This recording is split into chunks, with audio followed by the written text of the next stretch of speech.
During the time of Umar ibn al-Khattab radiallahu anhu, there were two men who brought in a young boy dragging into the courthouse. So Umar ibn al-Khattab radiallahu anhu, he asks him, what is this? What is going on? Why are you dragging him into the courthouse? They say, this boy, he killed our father. Umar ibn al-Khattab, he asks him, did you really kill their father? The boy says, yes, I did kill their father, but it was by accident. My camel, it used to tread on their property. So one day, their father took a rock and hit the camel in the eye.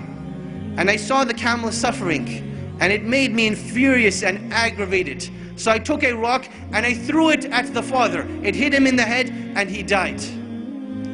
So Umar ibn al-Khattab radiallahu anhu, he asks the two brothers, will you forgive this young boy for this accident? They say, no, we want qisas, we want retribution.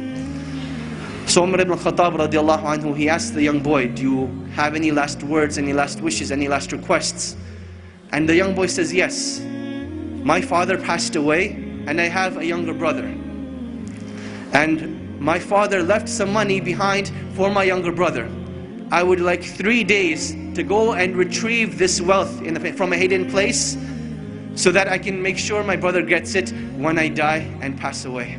So Umar ibn al-Khattab, he thinks this boy is making up the story. He's like, boy, what are you talking about? What wealth, what father, what young brother? The young boy, he says, trust me. Umar ibn al-Khattab, he says, okay, I will trust you, but find a guarantor for you. Someone who will guarantee that you will come back. The young boy, he looks around, there's a packed courthouse. Will someone not help me today?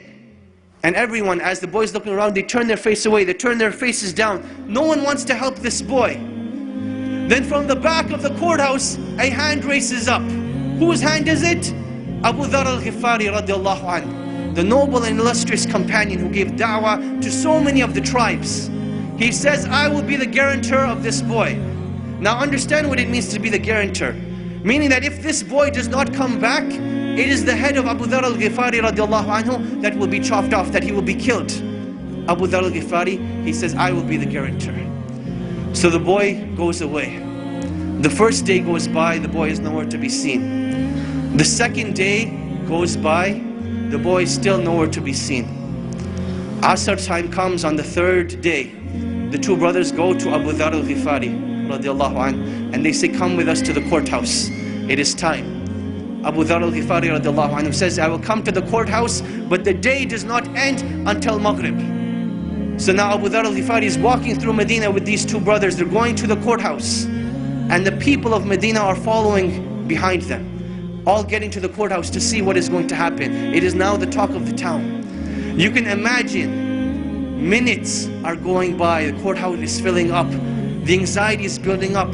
Will Abu Dhar al-Ghifari have his life sacrificed for the mistake of a boy? And literally minutes before the adhan of Salatul Maghrib, the boy rushes in. People are now shouting, they're happy, they're wondering what's going to happen, will everyone be forgiven, will everyone be happy, what's going to happen? So the boy comes in, the adhan for Maghrib hasn't gone. Umar ibn al-Khattab radiallahu anhu, he asks the boy, oh boy, why did you come back? I did not send a spy behind you, I did not send anyone to follow you. What made you come back? He said that I did not want anyone to say that a Muslim gave his word and did not fulfill it. So I came back. Umar ibn al-Khattab, he turns to Abu Dhar and he says, oh Abu Dhar, what made you want to be the guarantor of this boy? He says, I saw a Muslim in need and I did not want anyone to ever say that a Muslim was in need and no one was there to help him. So I raised my hand to be his guarantor. The two brothers, they say, when we have people like this, how can a Muslim ask for forgiveness and no one be there to forgive him? So they forgave the boy, and the boy was forgiven. This was the legacy of Islam. This was the code of conduct. This is why during the Khilaf of Umar ibn al-Khattab, they were able to reach the border of China all the way to the south of France. Because they had strong relationships with Allah. They did things with ihsan, and they lived with the code of conduct of Islam. And this is when Allah subhanahu wa ta'ala will restore the izzah of this nation and will make us once again proud of the great legacies that have been left behind, in hopes that one day we will be called a great legacy.